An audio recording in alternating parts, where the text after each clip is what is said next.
السلام علیکم ورحمۃ اللہ وبرکاتہ۔ ان الحمد للہ نحمده ونستعینه ونستغفره ونعوذ باللہ من شرور انفسنا ومن سیئات اعمالنا، من يهده الله فلا مضل له ومن يضلل فلا هادي له، وأشهد أن لا إله إلا الله وحده لا شريك له، وأشهد أن محمدا عبده ورسوله، أما بعد فإن خير الحديث كتاب الله، وخير الهدي هدي محمد صلى الله عليه وسلم، وشر الأمور محدثاتها وكل محدثة بدعة وكل بدعة ضلالة وكل ضلالة في النار. أما بعد فأعوذ بالله من الشيطان الرجيم. يا أيها الذين آمنوا اتقوا الله حق تقاته ولا تموتن إلا وأنتم مسلمون. يا أيها الناس اتقوا ربكم الذي خلقكم من نفس واحدة وخلق منها زوجها فبث منهما رجالا كثيرا ونساء، واتقوا الله الذي تساءلون به والأرحام إن الله كان عليكم رقيبا. يا أيها الذين آمنوا اتقوا الله وقولوا قولا سديدا يصلح لكم أعمالكم ويغفر لكم ذنوبكم، ومن يطع الله ورسوله فقد فاز فوزا عظيما. بسم الله الرحمن الرحيم. سبحان الذي أسرى بعبده ليلا من المسجد الحرام إلى المسجد الأقصى الذي باركنا حوله لنريه من آياتنا إنه هو السميع البصير. سبحان الذي پاک ہے وہ ذات، اسرا بعبدہ جس نے سیر کرائی اپنے بندے کو، لیلا من المسجد الحرام الى المسجد الاقصى، رات کے مختصر سے حصے میں مسجد حرام سے لے کر مسجد اقصی تک، الذی بارکنا حولہ، وہ مسجد اقصی جس کے ارد گرد ہم نے برکتیں نازل فرمائیں، لنریہ من آیاتنا، یہ سیر ہم نے اپنے بندے کو اس لیے کروائی تاکہ ہم اس کو اپنی بڑی بڑی نشانیاں دکھائیں. انہو هو السمیع البصیر، بے شک وہ اللہ تعالیٰ بہت زیادہ سننے والا اور بہت زیادہ دیکھنے والا ہے. صدق اللہ العظیم وصدق رسولہ النبی الکریم. نحن علی ذلک من الشاہدین والشاکرین والحمد للہ رب العالمین. ہر قسم کی حمد و ثنا، کبریائی، بڑائی، اونچائی، بلندی، عظمت، رفعت اللہ وحدہ لا شریک کی ذات اقدس کے لیے ہے، جو اللہ تعالیٰ پوری دنیا کا خالق ہے، مالک ہے، رازق ہے. یہ ساری کائنات اس اکیلے اللہ تعالیٰ نے بنائی ہے اور وہ اکیلا اس کو چلا رہا ہے. انگنت لاتعداد بے شمار درود و سلام اس ہستی پہ جو ہستی خاتم الانبیاء خاتم الرسل ہے. میرے محترم پیارے بھائیوں، میرے قابل احترام دوستوں، بزرگوں، عزیز ساتھیوں، ماہ محرم سے لے کر اب تک آپ بھائی سیرت النبی صلی اللہ علیہ وآلہ وسلم کا مقدس موضوع سماعت فرما رہے ہیں۔ آپ کے بچپن سے لے کر نبوت ملنے تک اور نبوت سے لے کر مکی زندگی اور اس میں آپ کی توحید کی دعوت اور دعوت کے مقابلے کے اندر آپ کی مخالفت اور محاذ آرائی کے مختلف انداز مشرکین مکہ کے، یہ ساری باتیں آپ نے تفصیلاً سماعت فرمائیں۔ بچپن سے لے کر نبوت کے 12ویں سال تک، ہجرت سے 1 سال پہلے آپ کو جو واقعہ معراج پیش آیا، آپ بھائی وہ سماعت فرما رہے۔ بیت اللہ سے لے کر بیت المقدس تک اور پھر 7 آسمانوں کی سیر اور سدرۃ المنتہا تک۔ سدرۃ المنتہا پر اللہ تعالیٰ کے ساتھ آپ ہم کلام ہوئے، بدریہ وحی آپ سے اللہ کی ملاقات اور بات ہوئی، اور کیا چیز اللہ تعالیٰ نے آپ کو عطا فرمائی، اور پھر جنت اور دوزخ کے مختلف مناظر آپ بھائی یہ بات قرآن و حدیث کی روشنی میں سماعت فرما رہے تھے۔ حضرت عبداللہ بن مسعود رضی اللہ تعالیٰ عنہ کہتے ہیں، قال رسول اللہ صلی اللہ علیہ وسلم اوتی ثلاثا اوتی الصلوات الخمس و اوتی خواتیم سورۃ البقرہ وغفر لمن لم یشرک باللہ من امتہ شیئا۔ اللہ تعالیٰ نے مجھے 3 چیزیں عطا فرمائیں۔ ایک تو اللہ تعالیٰ نے مجھے وہاں سدرۃ المنتہا پر 50 نمازیں عطا فرمائیں،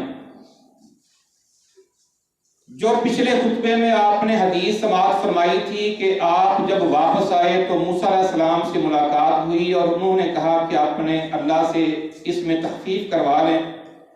آپ بار بار اللہ تعالیٰ کے ساتھ ہم کلام ہوئے سدرۃ المنتہا پر، اور 5 نمازیں کم ہوتی گئیں، یہاں تک کہ 5 باقی رہ گئیں۔ پھر اللہ کی طرف سے اعلان ہوا کہ میری بات وہی ہے، آپ کی امت 5 پڑھے گی، میں ان کو 50 کا ثواب عطا فرماؤں گا۔ دوسرا آپ فرماتے ہیں کہ مجھے سورہ بقرہ کی آخری 2 آیتیں اللہ تعالیٰ نے عطا فرمائیں، اور اللہ کے نبی علیہ السلام کی حدیث ہے، آیتان من آخری سورۃ البقرہ من قرأ بہما لیلۃ کفتاہ۔ بخاری مسلم کی حدیث ہے، آپ نے فرمایا کہ جو سورہ بقرہ کی آخری 2 آیتیں رات کو پڑھ لے تو وہ 2 آیتیں اس کو ہر قسم کی بیماری سے، ہر قسم کے نقصان سے، ہر قسم کے آسیب سے، جنات سے، ٹونے سے، جادو سے، چور ڈاکو سے، ہر کسی سے بچانے کے لیے وہ 2 آیتیں کافی ہو جائیں۔ ان 2 آیتوں میں اللہ تعالیٰ کیا فرما رہے ہیں؟ آمن الرسول بما انزل الیہ من ربہ والمؤمنون۔ رسول ایمان لائے اس چیز کے ساتھ جو ان کی طرف اتاری گئی، ان کے رب کی طرف سے، اور مومن لوگ بھی اسی پر ایمان لائے۔ کل آمن باللہ وملائکتہ وکتبہ ورسلہ،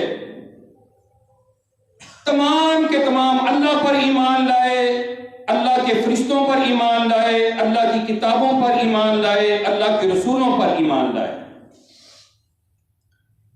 لا نفرق بین احد من رسلہ، اللہ تعالیٰ کے جتنے بھی رسول دنیا کے اندر آئے ہیں، اللہ نے مبعوث فرمائے ہیں، اللہ کا پیغام لے کر دنیا کے اندر آئے، ہم ان میں سے کسی کے درمیان تفریق نہیں ڈالتے کہ ہم فلاں کو مانتے ہیں فلاں کو نہیں مانتے۔ ہم سارے رسولوں پر ایمان لاتے ہیں، سب کو مانتے ہیں، سب کو معصوم عن الخطا مانتے ہیں، سب کو اللہ تعالیٰ کے برگزیدہ اور اللہ کے منتخب شدہ پیغمبر مانتے ہیں۔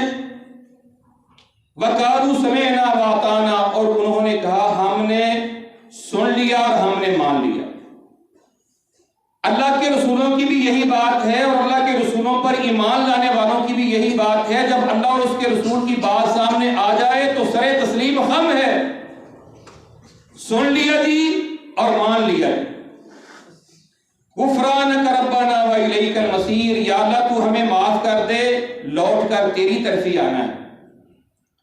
لا یکلف اللہ نفسا الا وسعها، اللہ تعالیٰ کسی بھی نفس کو، کسی بھی جان کو، کسی بھی انسان کو، کسی بھی جن کو، کسی بھی فرشتے کو مکلف نہیں ٹھہراتے مگر اس کی طاقت کے مطابق۔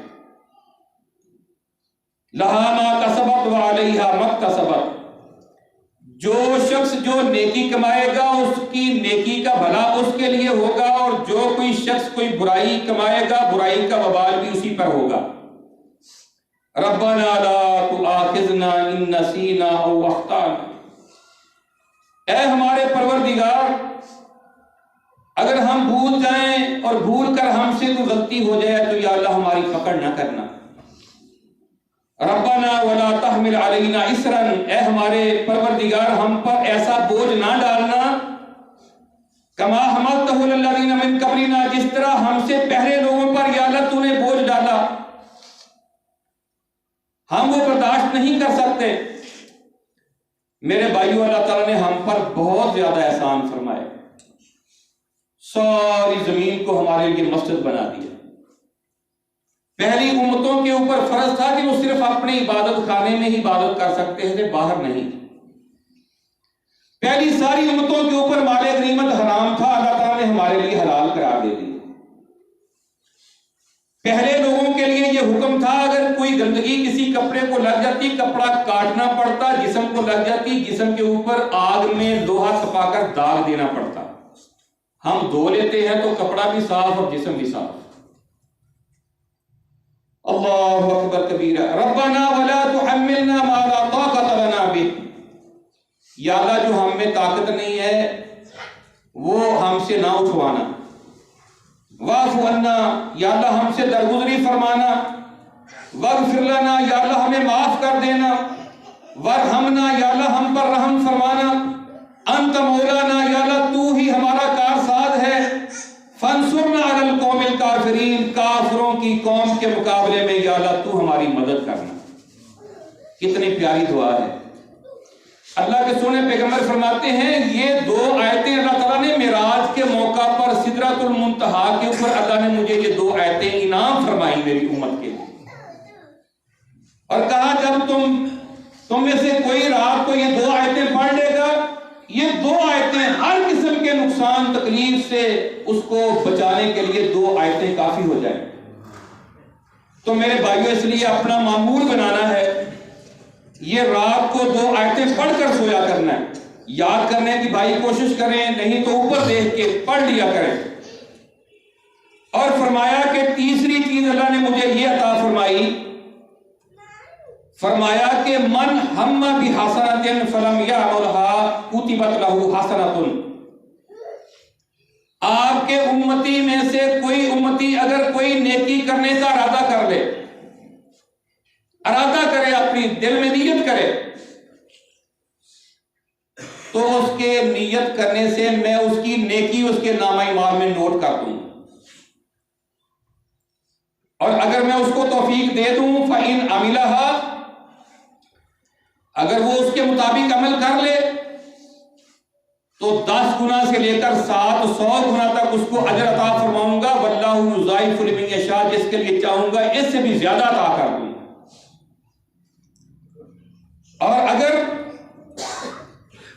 ومن ہم بسیئۃ فلم یعملها، اگر کوئی برائی کا ارادہ کرے، ارادہ کر کے ترک کر دے، پھر بھی نیکی نوٹ کر دوں گا، اگر برائی ہو گئی انسان ہونے کے ناطے سے تو صرف اس کا ایک ہی گناہ لکھوں گا، تاکہ جب میرے بندے کی نیکیاں بدیاں تولی جائیں تو اس کی نیکیاں زیادہ نکل آئیں، یہ پاس ہو جائے اور جنت میں چلا جائے۔ اللہ اکبر کبیرہ۔ میرے محترم پیارے بھائیوں، اللہ کے نبی علیہ السلام نے اور بھی کئی مناظر وہاں دیکھے۔ صحیح بخاری شریف میں حدیث ہے، سامورہ بن جندب رضی اللہ تعالیٰ عنہ بیان کرتے ہیں، قال ان رسول اللہ صلی اللہ علیہ وسلم قال ذات غدات انه آتانی لیلۃ اتیانی انهما قال لي انطلق وانی ترکت معهما، ایک رات میرے پاس دو فرشتے آئے اور مجھے کہنے لگے چلیے،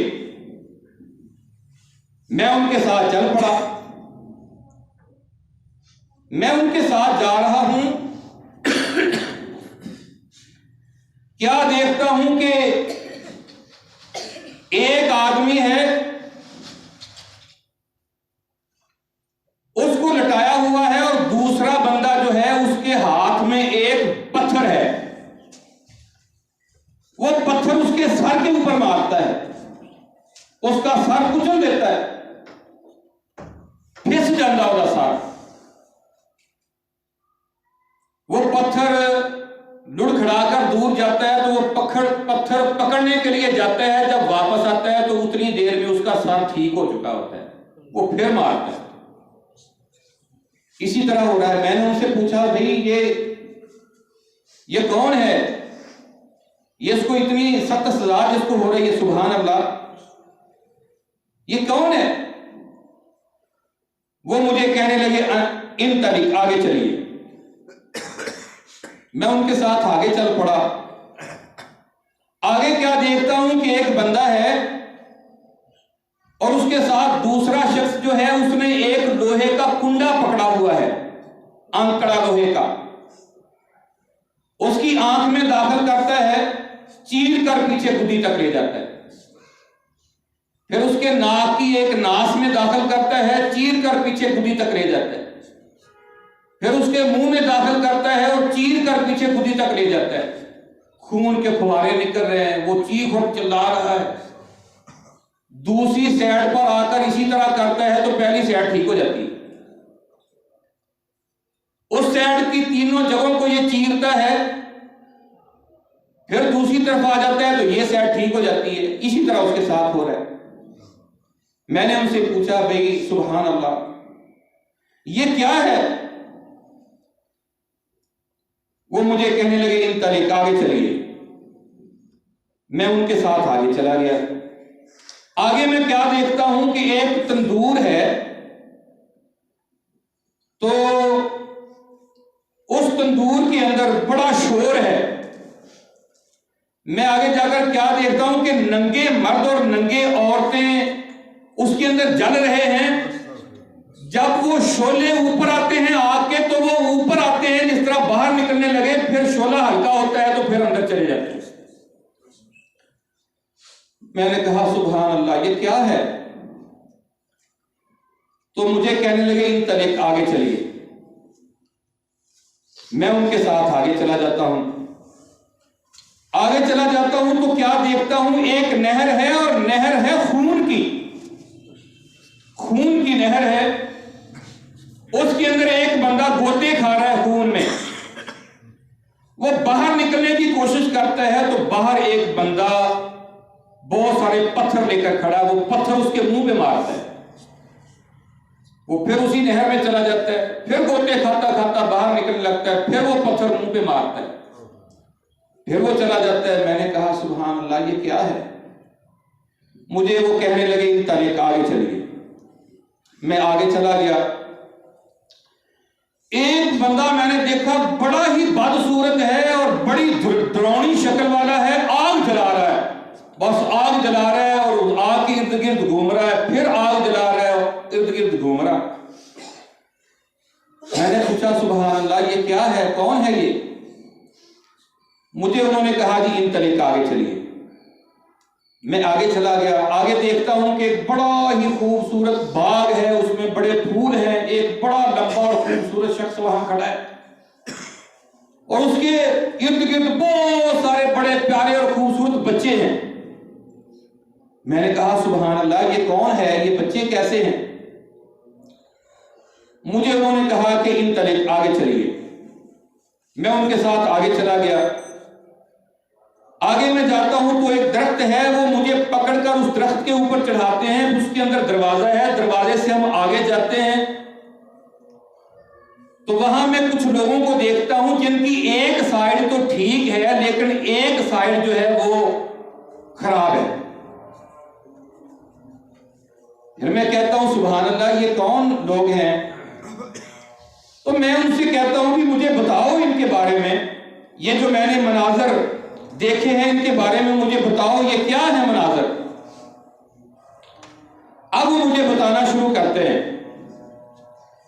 پھر ابھی کہتے ہیں میں اوپر دیکھتا ہوں تو ایک بہت خوبصورت اور بڑا پیارا محل مجھے نظر آتا ہے.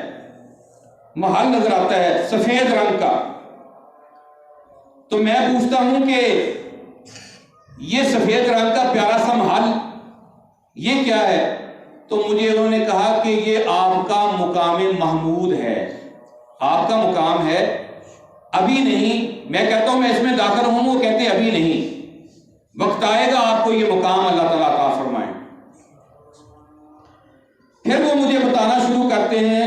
وہ کہتے ہیں سب سے پہلی بات, پہلا بندہ جو آپ نے دیکھا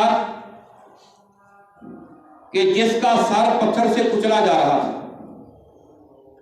یہ وہ بندہ ہے جس نے قرآن مجید میں سے کچھ یاد کیا اور پھر اس کو بھلا دیا, اس کو پڑھتا نہیں ہے. قرآن مجید یاد کیا, پڑھتا ہی نہیں ہے, بھلا دیا اس کو, اور رات کو فرض نماز پڑھے بغیر سو جایا کرتا تھا. یہ وہ ہے جس کو سزا آپ دیکھ رہے ہیں, یہ وہ بندہ ہے جس کو یہ سزا ہو رہی ہے.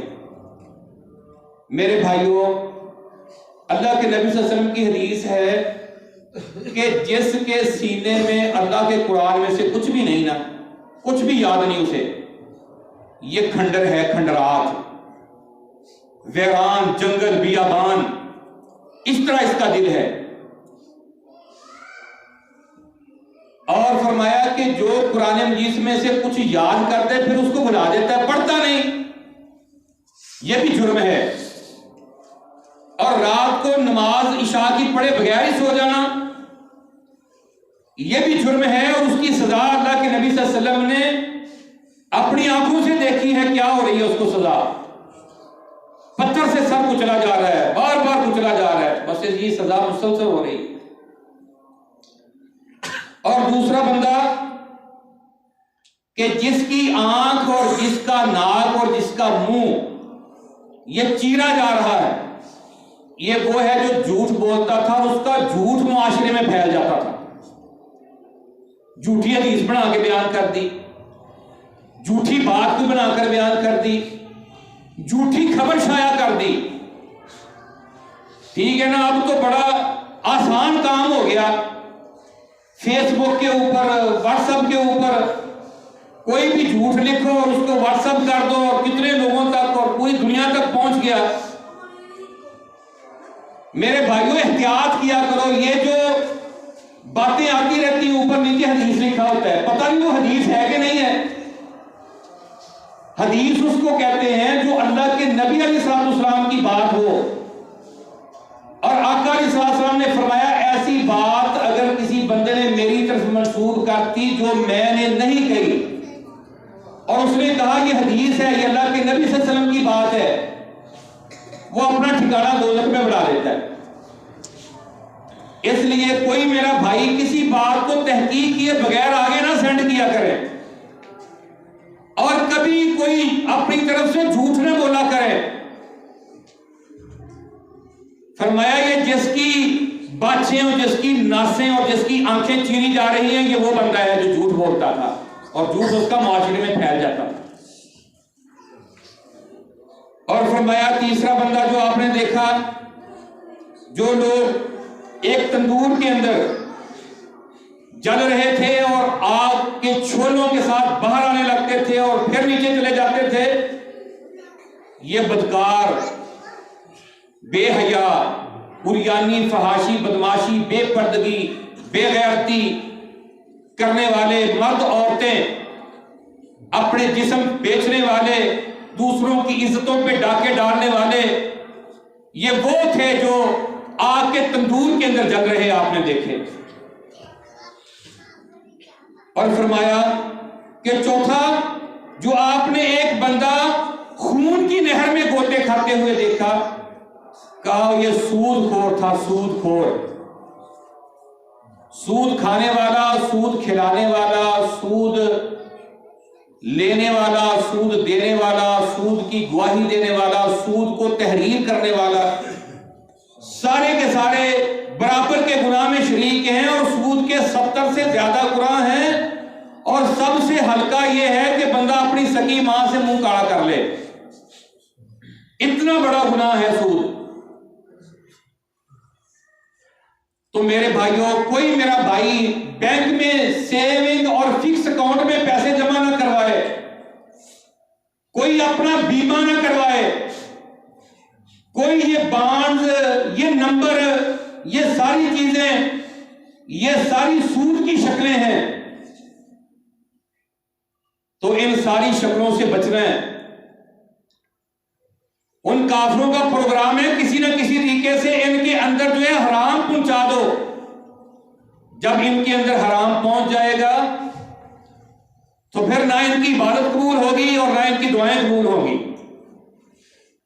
ایک لقمہ حرام کا اندر چلا جائے 40 دن تک عبادت قبول نہیں ہوتی۔ ایک وقت کی روٹی حرام کی کھا لی تو کتنے سال بنیں گے؟ اگر کاروبار سودی ہے، حرام کا ہے، ناجائز ہے، دغا اور فراڈ کا ہے، دھوکے کا ہے، ملاوٹ کا ہے، بے ایمانی کا ہے، تو میرے بھائیوں پھر حج، عمرے اور نمازیں اور تہجدیں، شراکیں کسی کام نہیں آئیں گی۔ ہر عمل کی قبولیت کے لیے 4 شرطوں کا ہونا ضروری ہے۔ عقیدہ ٹھیک ہو، عمل سنت کے مطابق ہو، خالص اللہ کی رضا کے لیے ہو، اور حلال روزی کھا کر کیا گیا ہو۔ تو اس لیے میرے محترم پیارے بھائیوں، فرمایا یہ خون کی نہر میں گوتے کھانے والا جب باہر نکلنے کی کوشش کرتا ہے تو باہر کھڑا اس کو جو ہے وہ پتھر اس کے منہ کے اوپر مارتا ہے، یہ وہ بدبخت ہے جو سود خور تھا۔ اللہ اکبر کبیرہ۔ پھر آقا جی آپ نے جس بندے سے آپ کی ملاقات ہوئی کہ اس کا ڈراؤنا چہرہ ہے، بڑا ہی بدصورت ہے، جس کے چہرے کے اوپر خوشی کے کوئی آثار نہیں، کوئی مسکراہٹ نہیں، یہ جہنم کا دروغہ تھا، جہنم کا دروغہ۔ وہ آگ جلا رہا ہے، بس آگ جلا رہا ہے، اس کے دل میں اللہ نے رحم نہیں رکھا۔ جہنمی جب جہنم سے باہر نکلنے کی کوشش کرے گا، یہ منوں ٹنوں کی گرز اس کے سر میں مارے گا، اور پتہ نہیں کتنے ہزاروں میل دور نیچے جہنم کے پیندے میں چلا جائے گا، اور پتہ نہیں کتنے ہزاروں سال اوپر آتے آتے لگ جائیں۔ یہ وہ جہنم کا دروغہ ہے جس کے چہرے پہ کوئی مسکراہٹ نہیں۔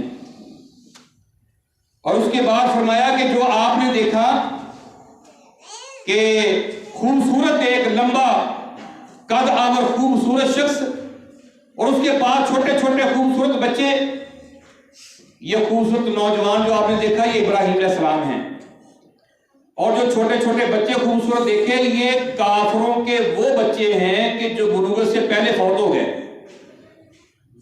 کل مولود یولد علی الفطرہ، ہر بچہ دین فطرت پہ پیدا ہوتا ہے، وآباؤہ یحودانہ او ینصرانہ او یمجسانہ، ہر بچہ دین فطرت پہ پیدا ہوتا ہے، اس کے والدین اس کو یہودی بنا لیں، مجوسی بنا لیں، اس کو عیسائی بنا لیں، بدھ مت بنا لیں، لیکن بچہ دین فطرت پہ پیدا ہوتا ہے۔ اگر وہ بچپن میں فوت ہو جاتا ہے، بے شک کوئی یہودی اور عیسائی کے گھر میں پیدا ہوا ہے، تو وہ جنت کے اندر جائے گا۔ وہ جنت میں جائے گا کیونکہ وہ دین فطرت کے اوپر ہے۔ تو یہ وہ چھوٹے چھوٹے بچے ہیں، اور جن لوگوں کو آپ نے دیکھا کہ جن کا آدھا جسم تو ٹھیک ہے اور آدھا جسم گلا سڑا متعفن ہے، یہ وہ لوگ ہیں کہ جنہوں نے ملے جلے اعمال کیے ہیں، نیک عمل بھی کیے اور بد عمل بھی کیے، گناہ بھی ان سے ہو گئے۔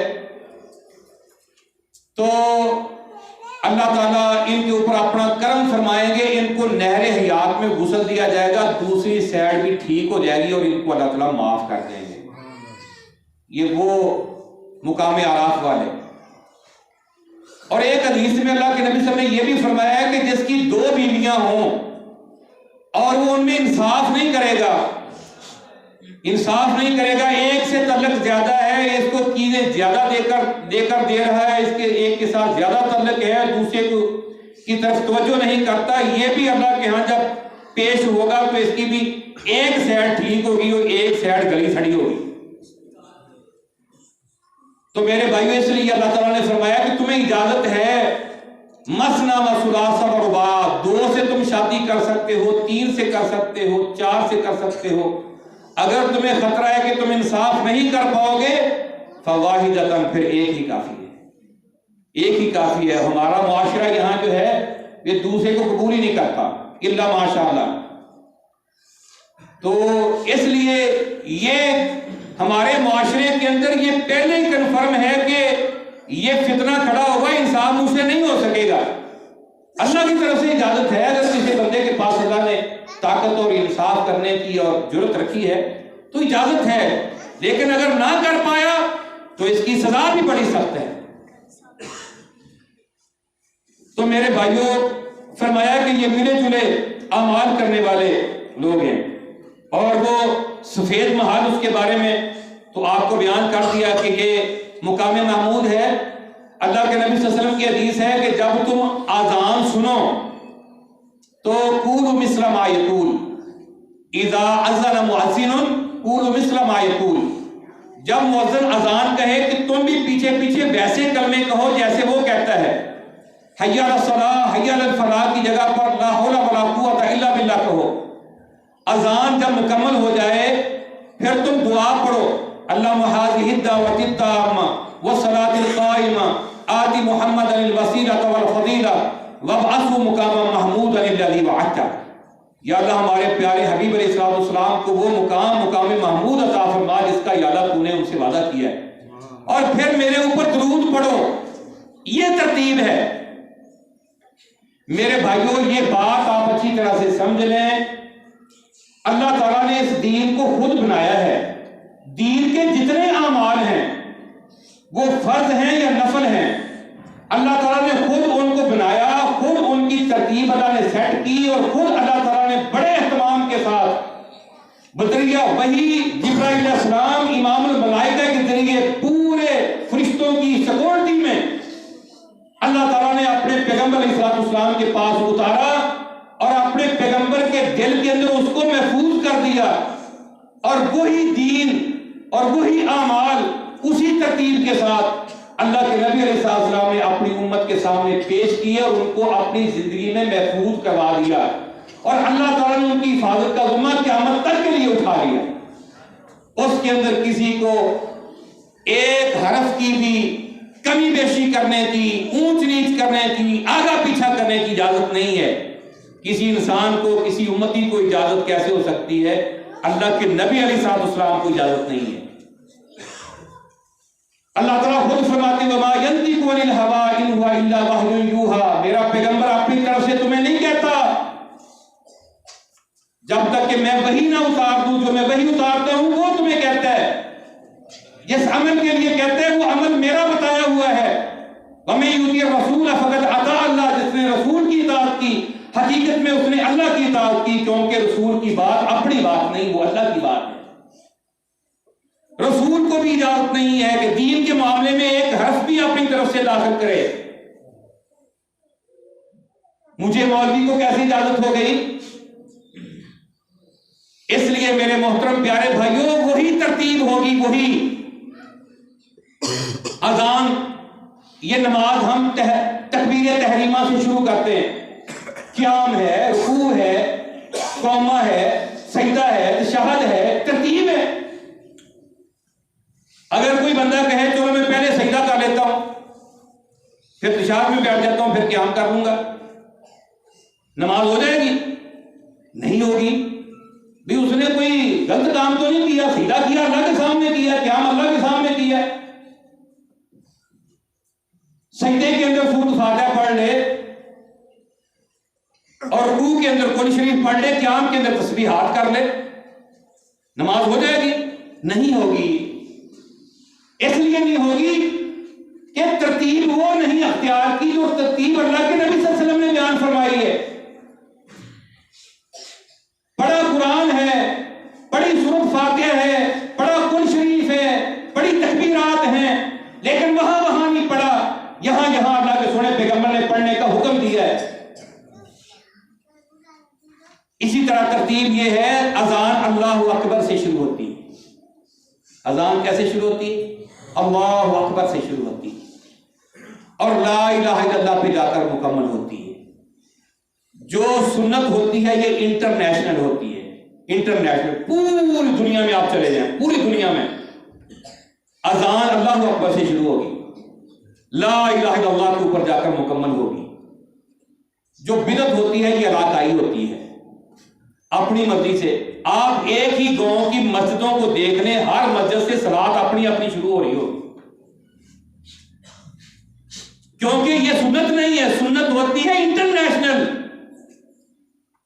ہر کسی کے پاس ایک ہی طریقے کی سنت ہوگی، یہ نہیں تیرے پاس اور ہے، اس کے پاس اور سنت ہے، تیسرے کے پاس اور سنت ہے، ایک ہی دین ایک بنا کر اللہ نے اپنے پیغمبر پہ اتارا اور اللہ کے سنے پیغمبر نے وہی اپنی امت کے سامنے پیش کیا۔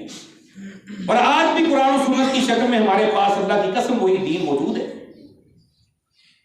ترتیب اللہ کے سنے پیغمبر نے کیا فرمائی؟ حضرت بلال رضی اللہ تعالیٰ عنہ، حضرت ابو محذورہ رضی اللہ تعالیٰ عنہ، حضرت عبداللہ بن ام مکتوم آنکھوں سے نبینا رضی اللہ تعالیٰ عنہ، یہ تین مؤذن تھے اللہ کے نبی صلی اللہ علیہ وسلم کی موجودگی میں یہ اذان دیتے تھے۔ اذان اللہ اکبر سے شروع ہوتی تھی، لا الہ الا اللہ پہ مکمل ہوتی تھی۔ پھر آپ نے فرمایا اب دعا پڑھو اور میرے اوپر درود پڑھو، میں قیامت کو تمہاری شفاعت کروں۔ یہ ترتیب ہے میرے بھائیوں۔ ہم اپنی طرف سے نہیں کہ صلاۃ پہلے پڑھ لیں، درود پہلے پڑھ لیں، پھر اذان کہہ لیں، ایسا نہیں کرنا۔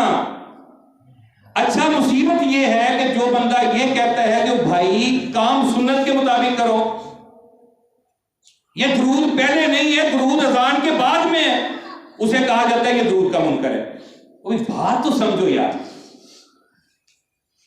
بات سمجھو، بات سمجھنی نہیں اور فتویٰ جاری کر دینا ہے۔ میرے بھائیوں ایسا نہیں ہے، اذان پہلے پڑھنی ہے، اذان سننی ہے، اذان کا جواب دینا ہے، پھر آقا جی پہ درود پڑھنا ہے، پھر دعا پڑھنی ہے۔ آقا علیہ السلام نے یہ ترتیب بیان کی ہے، کہا جو ایسا کرے گا کل قیامت کو اللہ کے سامنے میں اس کی شفاعت کرے۔ تو میرے محترم پیارے بھائیوں، یہ آپ نے یہ ساری چیزیں جو سنی ہیں یہ اللہ کے نبی علیہ السلام نے بیان فرمائی۔ اللہ تعالیٰ نے آپ کو یہ معراج کروائی، بیت اللہ سے بیت المقدس، اور پھر ساتوں آسمانوں کی سیر، پھر سدرۃ المنتہا کے اوپر آپ سے بذریعہ وحی ہم کلام یہ چیزیں آپ کو عطا کی، پھر دوزخ اور جنت کے مناظر آپ کو دکھائے تاکہ اپنی امت کو آپ بیان کریں، وہ اس سے عبرت حاصل کریں۔ پھر آقا جی فرماتے میں واپس آیا تو میں بیت اللہ کی دیوار کے ساتھ ٹیک لگا کر بیٹھا ہوا تھا، تو قریش مکہ کو میں نے یہ بتایا کہ اللہ تعالیٰ نے مجھے بیت اللہ سے بیت المقدس تک اور پھر ساتوں آسمانوں کی سیر کروائی۔ وہ ہنسنے لگے، سیٹیاں اور تالیاں بجانے لگے کہ ہم سواریاں لے کر جاتے ہیں، مار مار کے تھک جاتے ہیں، 40 دن لگ گئے بیت المقدس تک جاتے جاتے۔ تو آپ کہتے ہیں کہ رات کے مختصر سے حصے میں وہاں تک اور پھر ساتوں آسمانوں کی؟ کہا ہاں۔ اچھا ایک تو یہاں واقعہ یہ ہے کہ ابو جہل نے جا کر کے ابوبکر صدیق رضی اللہ تعالیٰ عنہ سے کہا کہ وہ تمہارا ساتھی یہ بات کہتا ہے، ابوبکر صدیق رضی اللہ تعالیٰ عنہ کہنے لگے کہ اگر وہ کہتے ہیں نا تو وہ سچ ہی کہتے ہیں، ہم تو کب سے مان چکے کہ جبرائیل علیہ السلام سیکنڈوں میں سمانوں پہ جاتے بھی ہیں اور آتے بھی ہیں، ہمارے آقا جی کی شان تو ان سے کہیں زیادہ بلند ہے۔ تو پھر اس موقع پر آپ کو یہ صدیق کا لقب ملا تھا، ابوبکر کے ساتھ صدیق کا لقب ملا۔ اچھا، اللہ کے نبی علیہ السلام فرماتے ہیں کہ انہوں نے مجھے پوچھنا شروع کر دیا، فسالتنی ان اشیاء من بیت المقدس، بیت المقدس کی چیزوں کے بارے، اچھا بتاؤ اس کے دروازے کتنے تھے، کھڑکیاں کتنی تھیں، فرانچ کیسی چیز، وہ کیسی تھی چیز اس کی۔ جب انہوں نے مجھے پوچھنا شروع کیا نا، اللہ کی قسم، اللہ کے نبی صلی اللہ علیہ وسلم کی حدیث کے الفاظ میں آپ کو سنا رہا ہوں۔ آپ فرمانے لگے لم اسبتھا فقربت قربتا ما قربت مثلہ قط، مجھے تو کچھ یاد ہی نہیں تھا، میں کچھ یاد ہی نہ رکھ سکا، نہ میں نے وہ گنے کہ کتنے کتنے ہیں، ٹھیک ہے نا جی، مجھے تو پتہ ہی نہیں تھا، نہ مجھے یاد تھے۔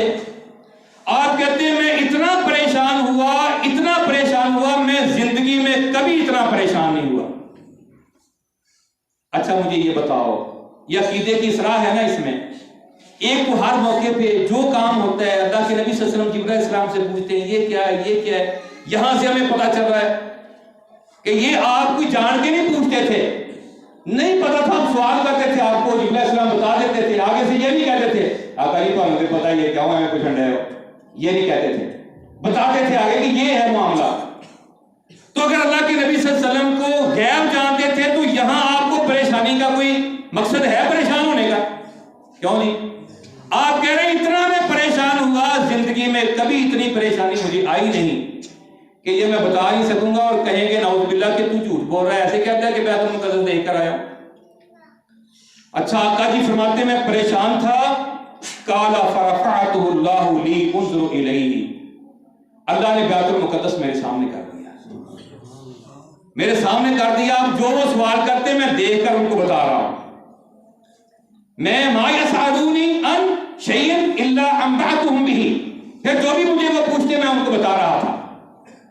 مسند احمد کے اندر اللہ کے نبی کی یہ صحیح حدیث موجود ہے، آپ نے ان کو ساری باتیں، اس سوالوں کے جواب دیا۔ آپ نے یہ بھی بتایا کہ میرے آتے ہوئے فلان جگہ پر تمہارا ایک قافلہ آ رہا تو اس کے اونٹ تھا، اونٹ کے اوپر یہ چیز لدی ہوئی تھی، وہ ایک کھاڑا جو تھا اس کو پھلانگنے لگا، گر گیا، اس کی ٹانگ ٹوٹی ہوئی ہے، جا کے دیکھ، میں یہ بھی دیکھ کے آیا رستے میں۔